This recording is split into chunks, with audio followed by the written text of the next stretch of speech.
তেজস্ক্ৰিয়তা ইংৰাজীত কোৱা হয় ৰেডিঅ' এক্টিভিটি। তেজস্ক্ৰিয়তা মানে কি? তেজস্ক্ৰিয়তা মানে হৈছে এটা নিউক্লিয় পৰিঘটনা। তেজস্ক্ৰিয়তা হৈছে এটা নিউক্লিয় পৰিঘটনা।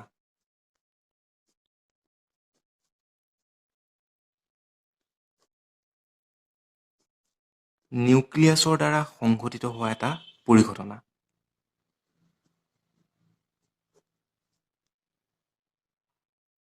এই পৰিঘটনাটো নিউক্লিয়াছে দেখুৱায়। এতিয়া কোনবিলাক মৌলৰ নিউক্লিয়াছে বা কোনবিলাক নিউক্লিয়াছে এই পৰিঘটনাটো দেখুৱাব? সকলোবিলাক মৌলই তেজস্ক্ৰিয়তা নেদেখুৱায় বা তেজস্ক্ৰিয় পৰিঘটনা নেদেখুৱায়। তেজস্ক্ৰিয়তা সেইবিলাক মৌলই দেখুৱায় যিবিলাক মৌলৰ নিউক্লিয়াছটো অস্থিৰ। গতিকে তেজস্ক্ৰিয়তা সেইবিলাক পৰমাণুৱে দেখুৱাব যিবিলাক পৰমাণুৰ নিউক্লিয়াছটো অস্থিৰ।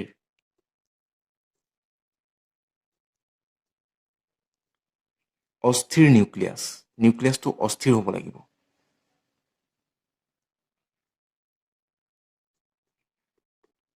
এতিয়া নিউক্লিয়াছটো অস্থিৰ হ'ব কেতিয়া? আমি জানো নিউক্লিয়াছত প্ৰটন আৰু নিউট্ৰন থাকে। যদি কোনো এটা পৰমাণুৰ নিউক্লিয়াছত থকা প্ৰটনৰ সংখ্যাতকৈ নিউট্ৰনৰ সংখ্যা বহুত বেছি হয়, তেনে ক্ষেত্ৰত নিউক্লিয়াছটো অস্থিৰ হৈ পৰে। আৰু তেনেবিলাক পৰমাণুৱেই তেজস্ক্ৰিয়তা দেখুৱায়। সাধাৰণতে গধুৰ নিউক্লিয়াছবিলাকৰ ক্ষেত্ৰত তেজস্ক্ৰিয়তা দেখিবলৈ পোৱা যায়। গতিকে যিবিলাক গধুৰ নিউক্লিয়াছ, যিবিলাক নিউক্লিয়াছৰ ক্ষেত্ৰত নিউট্ৰনৰ সংখ্যা প্ৰটনৰ সংখ্যাতকৈ বহুত বেছি, তেনে ক্ষেত্ৰত নিউক্লিয়াছবিলাক অস্থিৰ হয় আৰু সেই অস্থিৰ নিউক্লিয়াছেই তেজস্ক্ৰিয়তা দেখুৱায়।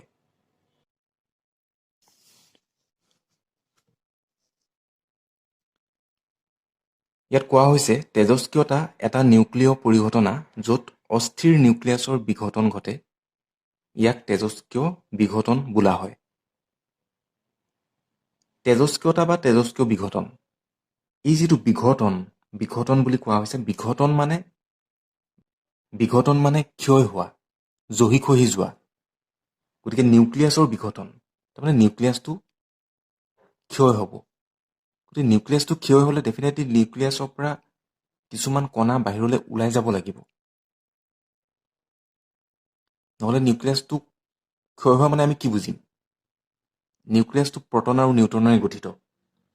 নিউক্লিয়াছৰ বিঘটন, তাৰমানে নিউক্লিয়াছটো ক্ষয় হৈছে। নিউক্লিয়াছটো ক্ষয় হ'বৰ কাৰণে নিউক্লিয়াছৰ পৰা কিছুমান কণা বাহিৰলৈ ওলাই যাব লাগিব। বাহিৰ হ'ব লাগিব কিছুমান কণা, তেতিয়াহে নিউক্লিয়াছৰ বিঘটন হ'ব, নিউক্লিয়াছটো ক্ষয় যাব। গতিকে তেজস্ক্ৰিয় বিঘটন বুলি কওঁতেও এই তেজস্ক্ৰিয় বিঘটন ৰেডিঅ' এক্টিভ ডিকে 3 ধৰণে হয়। ইয়াত কৈছেই প্ৰকৃতিত তেজস্ক্ৰিয় বিঘটন 3 প্ৰকাৰৰ। এতিয়া সেই 3টা প্ৰকাৰৰ বিষয়ে আমি কিছু বিতংভাৱে আলোচনা কৰিম।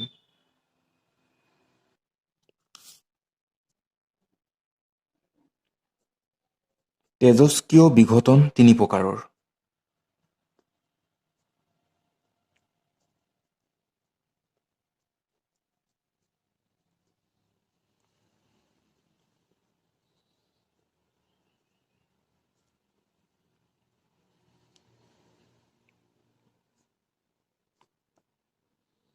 এক নম্বৰতে হৈছে আলফা বিঘটন।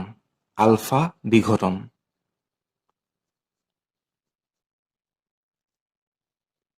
দুই নম্বৰতে হৈছে বিটা বিঘটন।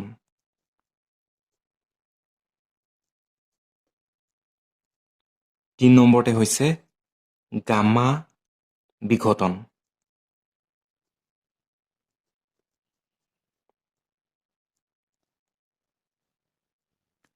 এতিয়া আলফা বিঘটন।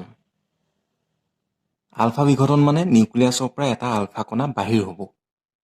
আৰু আলফা কণা মানে কি? আলফা কণা মানে হৈছে হিলিয়ামৰ নিউক্লিয়াছ। হিলিয়ামৰ নিউক্লিয়াছ।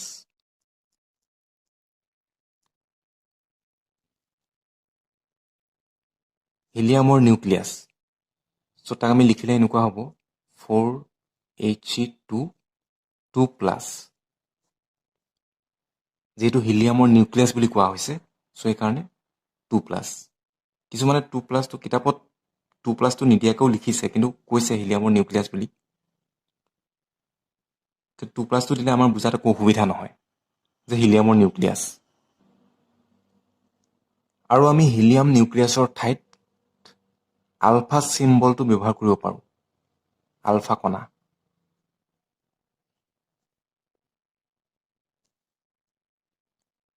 আমি হয় এনেকৈ লিখিম 4He2 এনেকৈ লিখিম, নতুবা আলফা কণা এনেধৰণে লিখিব পাৰোঁ। আৰু বিটা বিঘটন মানে নিউক্লিয়াছৰ পৰা ইলেক্ট্ৰন বা পজিট্ৰনটোক E+ৰে সূচায়, ইলেক্ট্ৰনটো E-, অ'কে? E- মানে হৈছে ইলেক্ট্ৰন, E+ মানে হৈছে পজিট্ৰন, নিৰ্গত হোৱা।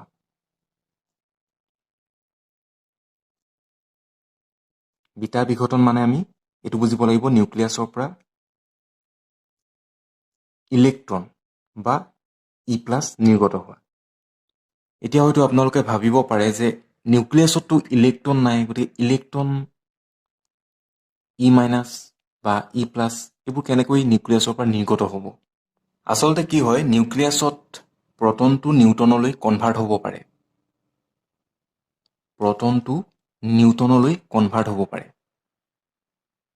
আৰু কি হ'ব পাৰে, নিউট্ৰনটো প্ৰটনলৈ কনভাৰ্ট হ'ব পাৰে, ৰূপান্তৰিত হ'ব পাৰে।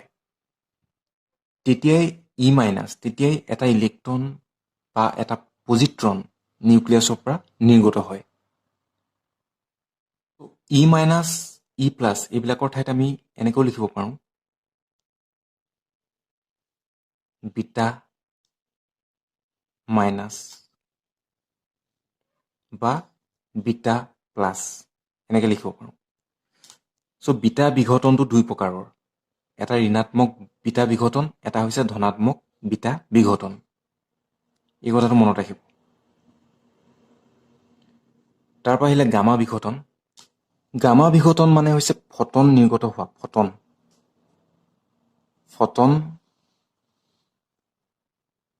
নিৰ্গত হোৱা। আৰু ফটন মানে কি?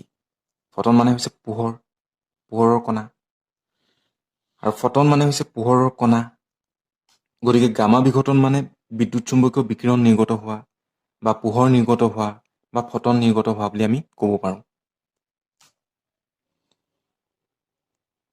আৰু ইয়াক চিম্পলি গামা চিম্বলেৰে সূচায়।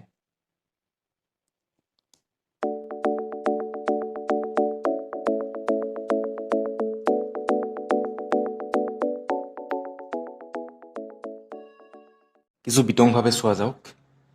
আলফা বিঘটনত কি হয়? আলফা বিঘটনত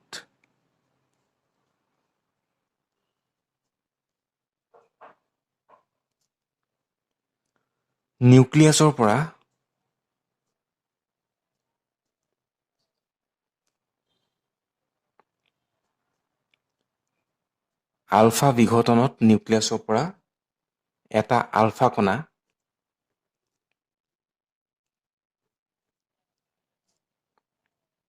আলফা কণা মানে 4Ac2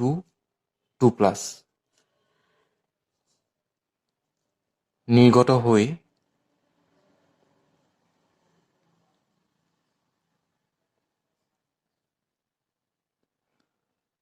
নিউক্লিয়াছটো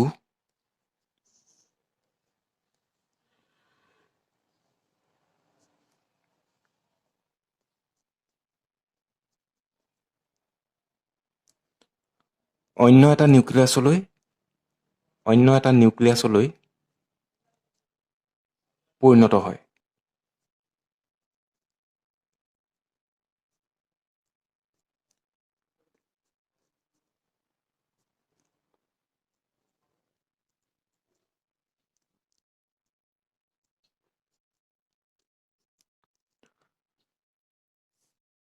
উদাহৰণস্বৰূপে এটা পৰমাণু X, ধৰি লৈছোঁ এটা পৰমাণু X,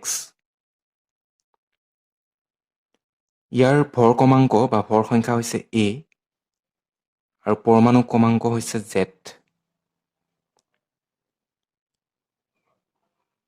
ইয়াৰ পৰা আলফা কণা এটা নিৰ্গত হ'ল, মানে আলফা বিঘটন হ'ল। আলফা কণাটো নিৰ্গত হওঁতে নিউক্লিয়াছটো অন্য নিউক্লিয়াছলৈ পৰিণত হ'ব। যিহেতু ইয়াৰ পৰা আলফা কণা এটা ওলাই গ'ল, গতিকে এই যিটো পৰমাণু, এই পৰমাণুটো অন্য এটা পৰমাণুলৈ পৰিণত হ'ব। ধৰি ল'লোঁ Y।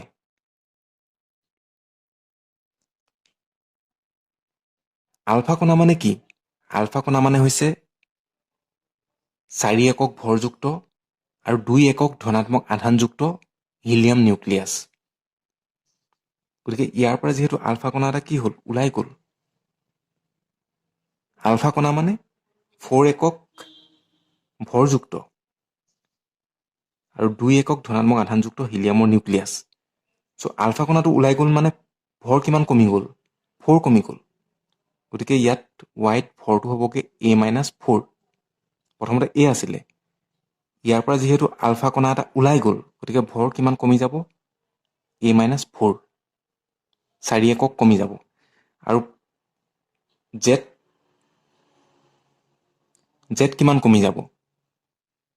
জেড যিহেতু আলফা কণাটোৰ আধান 2 একক ধনাত্মক, গতিকে জেড কমি যাব 2 একক, তাৰমানে Z-2 হ'ব।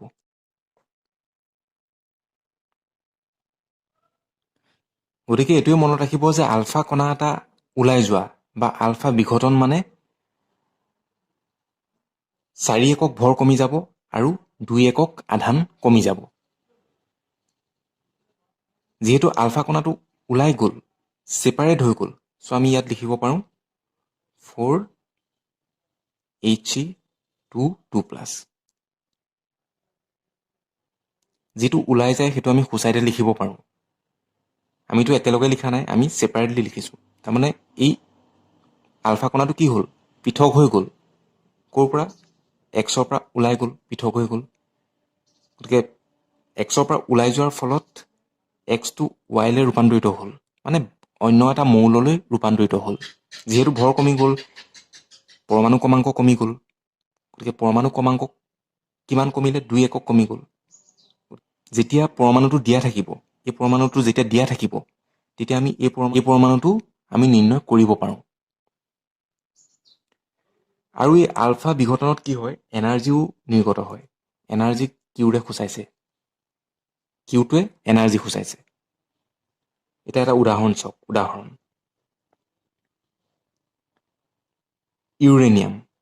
ইউৰেনিয়ামৰ ভৰ হৈছে 238 ভৰ সংখ্যা আৰু পৰমাণু ক্ৰমাংক হৈছে 92। চ' ইয়াৰ পৰা আলফা কণা এটা নিৰ্গত হৈছে। চ' আলফা কণাটো নিৰ্গত হওঁতে, গতিকে আলফা কণাটো নিৰ্গত হওঁতে ভৰ কিমান কমিব? 4 একক। চ' 238 - 4 তেতিয়া হ'ব 234। আৰু আধানৰ সংখ্যা কিমান কমিব? 2 একক।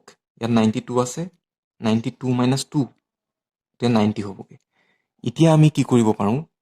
পৰ্যাবৃত্ত তালিকাখন যেতিয়া চাম, আমি পাম যে পৰমাণু ক্ৰমাংক 90ত থকা মৌলটো কি হয়?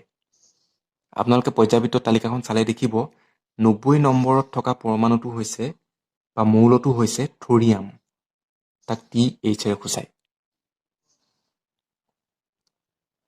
চ' ইউৰেনিয়ামটো থৰিয়ামলৈ ৰূপান্তৰিত হ'ল। কি কাৰণে? কাৰণ ইয়াত আলফা কণা এটা নিৰ্গত হ'ল। আৰু কিছু শক্তিও নিৰ্গত হ'ব।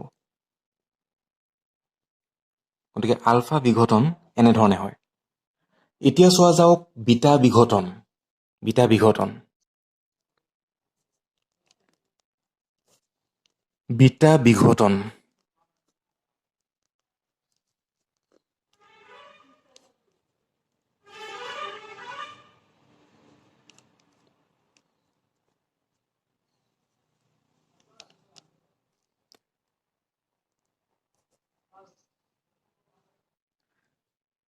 বিটা বিঘটনত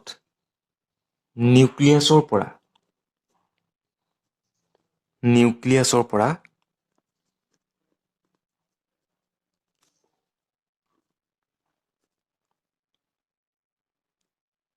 স্বতঃস্ফূৰ্তভাৱে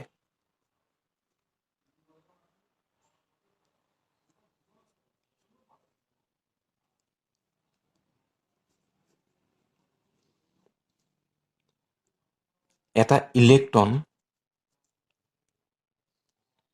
ই মাইনাছেৰে সূচাইছোঁ এটা ইলেক্ট্ৰন নাইবা এটা পজিট্ৰন ই প্লাছ নিৰ্গত হয়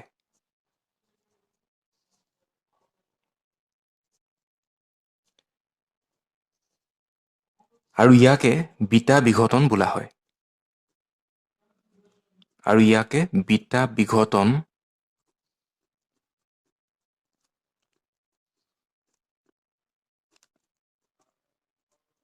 বোলা হয় এতিয়া বিটা বিঘটন দুই প্ৰকাৰৰ ধনাত্মক বিটা বিঘটন আৰু ঋণাত্মক বিটা বিঘটন এতিয়া প্ৰথমতে চোৱা যাওক ঋণাত্মক বিটা বিঘটন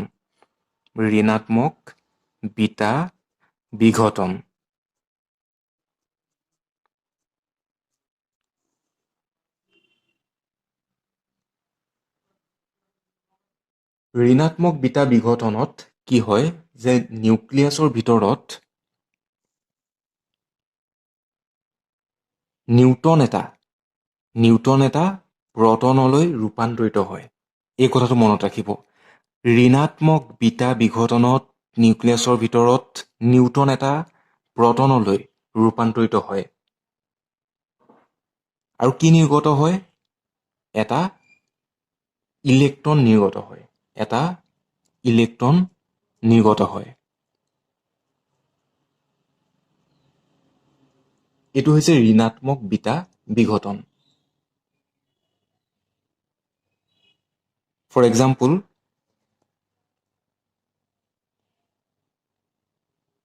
পি ফছফৰাছ ইয়াৰ ভৰ ক্ৰমাংক হৈছে 32 আৰু পৰমাণু ক্ৰমাংক হৈছে 15 ফছফৰাছৰ পৰা কি হ'ল এটা ইলেক্ট্ৰন গতিকে ফছফৰাছৰ নিউক্লিয়াছৰ পৰা এটা ইলেক্ট্ৰন নিৰ্গত হৈছে তাৰমানে বিটা বিঘটন হৈছে চ' বিটা বিঘটন হওঁতে কি হ'ব নিউট্ৰন এটা প্ৰটনলৈ ৰূপান্তৰিত হৈছে তাৰমানে কি প্ৰটনৰ সংখ্যা বাঢ়ি যাব নিউট্ৰন এটা প্ৰটনলৈ ৰূপান্তৰিত হৈছে ঋণাত্মক বিটা বিঘটনত তাৰমানে প্ৰটনৰ সংখ্যা এটা বাঢ়ি যাব ভৰ সংখ্যা একে থাকিব 32 হৈ থাকিব কিন্তু এই তলৰতে কি বুজায় পৰমাণু ক্ৰমাংক লগতে ই কি বুজায় প্ৰটনৰ সংখ্যা চ' 15টো কি হ'বগে 16 যেহেতু এটা প্ৰটন বাঢ়ি গ'ল নিউট্ৰনটো প্ৰটনলৈ ৰূপান্তৰিত হ'ল প্ৰটনৰ সংখ্যা এটা বাঢ়ি গ'ল চ' 15 + 1 16 এতিয়া 16 পৰমাণু ক্ৰমাংক থকা মৌলটো কি পঞ্জাবিত তালিকাখন চালে দেখিব 16 পৰমাণু ক্ৰমাংক থকা মৌলটো হৈছে ছালফাৰ চ' কি নিৰ্গত হৈছিলে ইলেক্ট্ৰন আৰু এই প্ৰক্ৰিয়াটোত এটা এণ্টি নিউট্ৰিনো নিৰ্গত হয় এণ্টি নিউট্ৰিনো আৰু লগতে কিছু পৰিমাণে শক্তিও নিৰ্গত হয় তাৰ পাছত আহিলে ধনাত্মক বিটা বিঘটন ধনাত্মক বিটা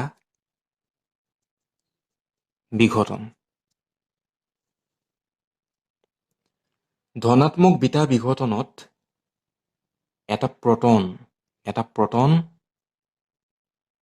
নিউক্লিয়াছৰ ভিতৰত এটা প্ৰটন নিউট্ৰনলৈ ৰূপান্তৰিত হয় তাৰমানে এই প্ৰক্ৰিয়াটোৰ ওলোটা এটা প্ৰটন নিউট্ৰনলৈ নিউক্লিয়াছৰ ভিতৰত ৰূপান্তৰিত হয় আৰু কি নিৰ্গত হয় এটা পজিট্ৰন ই প্লাছ পজিট্ৰনটো হৈছে ইলেক্ট্ৰনৰ বিপৰীত কণা বিপৰীত কণাটো হৈছে পজিট্ৰন। ফৰ এক্সাম্পল, ছডিয়াম, ভৰ ক্ৰমাংক 22, পৰমাণু ক্ৰমাংক 11। ছডিয়ামৰ নিউক্লিয়াছৰ পৰা এটা পজিট্ৰন নিৰ্গত হৈছে। চ' ভৰ ক্ৰমাংক একে থাকিব। চেঞ্জটো কি হ'ব? চেঞ্জটো হ'ব এই পৰমাণু ক্ৰমাংকত, পটনৰ সংখ্যাত। কি হৈছে? পটনটো নিউটনলৈ ৰূপান্তৰিত হৈছে। গতিকে পটনটো যেতিয়া নিউটনলৈ ৰূপান্তৰিত হ'ল, তাৰমানে আমি কি বুজিলোঁ? পটনৰ সংখ্যা এটা কমি গ'ল, কাৰণ পটনটো নিউটনলৈ ৰূপান্তৰিত হ'ল। পটনৰ সংখ্যাটো কি হ'ল? এটা পটন কমি গ'ল। চ' 11 মাইনাছ 1, 10 হ'ব। এতিয়া পৰ্যাবৃত্ত তালিকাখন চালে 10 নম্বৰৰ মৌলটো কি? সেইটো হৈছে নিয়ন। নিয়ন কি নিৰ্গত হ'ল?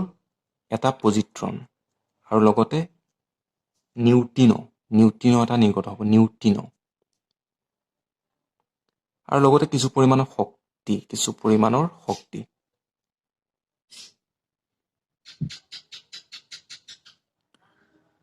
3 নম্বৰতে আহিলে গামা বিঘটন, গামা ডিকে।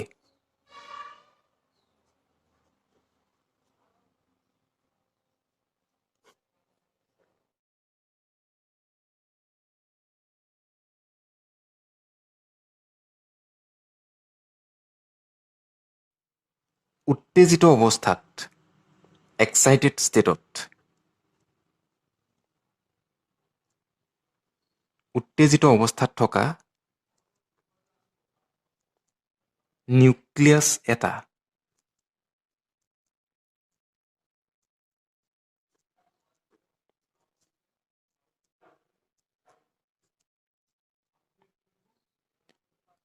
নিম্ন শক্তি স্তৰলৈ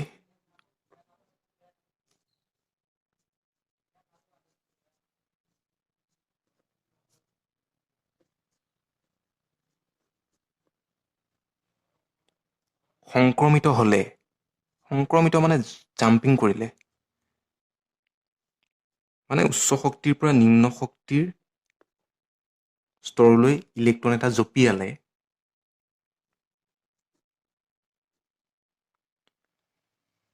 বিদ্যুৎ চুম্বকীয় বিকিৰণ নিৰ্গত হয়, পোহৰ নিৰ্গত হয়।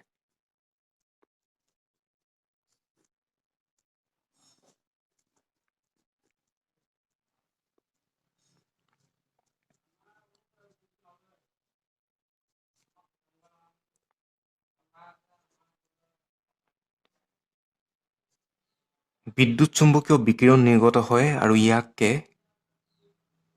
গামা বিঘটন বোলা হয়।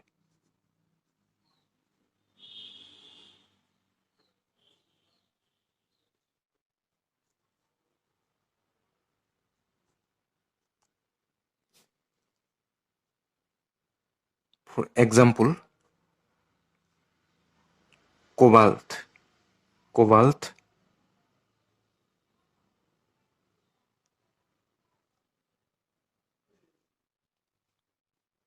এক্সাইটেড ষ্টেটত আছে। চ' কোবাল্টে এটা বিটা কণা নিৰ্গত কৰিছে,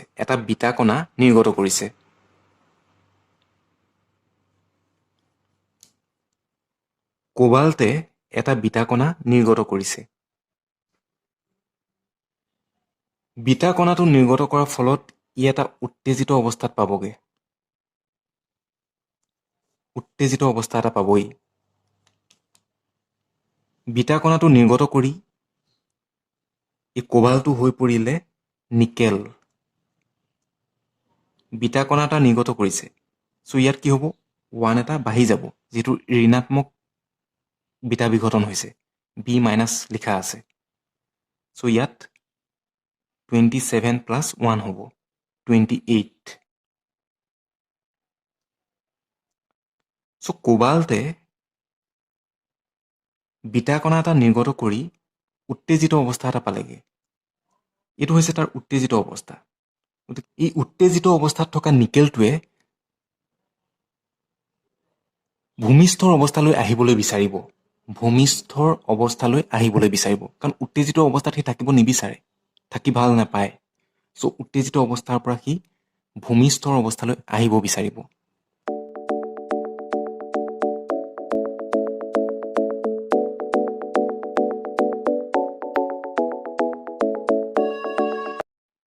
এইটো হৈছে তাৰ ভূমিষ্ঠৰ অৱস্থা। চ' ভূমিষ্ঠৰ অৱস্থাটোলৈ আহিব বিচাৰোঁতে সি অনুক্ৰমিকভাৱে প্ৰথমতে 1.17 মেগা ইলেক্ট্ৰন ভল্ট পৰিমাণৰ শক্তি নিৰ্গত কৰিলে, আৰু তাৰ পাছৰ পৰ্যায়তো সি নিৰ্গত কৰিলে 1.33 মেগা ইলেক্ট্ৰন ভল্ট। ই যে শক্তি নিৰ্গত কৰিলে, এই নিৰ্গত কৰা শক্তি ফটন হিচাপে, পোহৰ হিচাপে সি নিৰ্গত কৰিছে। এই উদাহৰণটোৰ লগতে দুটামান চেণ্টেন্স লিখি থ'ব। চেণ্টেন্সকেইটা হৈছে, কোবাল্টৰ পৰা বিটা নিৰ্গত হৈ তাক, মানে কোবাল্টক নিকেললৈ ৰূপান্তৰ কৰে। সেই নিকেল উত্তেজিত অৱস্থাত থাকে। তাৰ পাছত উত্তেজিত নিকেল নিউক্লিয়াছটোৱে অনুক্ৰমিকভাৱে 1.17 মেগা ইলেক্ট্ৰন ভল্ট আৰু 1.33 মেগা ইলেক্ট্ৰন ভল্ট শক্তিৰ গামা ৰশ্মিৰ ফটন এৰি দি ভূমিস্তৰলৈ যায়। তাকে ইয়াত চিত্ৰৰ দ্বাৰা বুজাই দেখুৱাইছে। কিতাপখনৰ পৰা চাই আপোনালোকে লিখি ৰাখিব তেজস্ক্ৰিয় বিঘটনৰ সূত্ৰ। কিতাপত কৰি দিয়া আছে।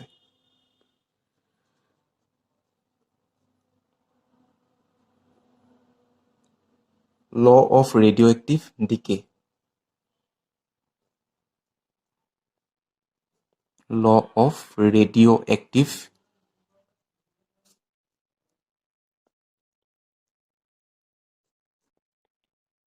দ্বিতীয়তে সক্ৰিয়তা কাক বোলে?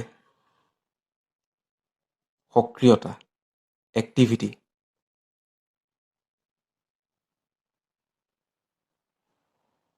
লগতে তাৰ SI একক, সেই সম্পৰ্কে চাব। 1 কুৰি মানে কিমান হয়, 1 কুৰি মানে কিমান বেকুৰিয়েল, সেইটো চাব। লগতে চাব অৰ্ধায়ুকাল, হাফ লাইফ।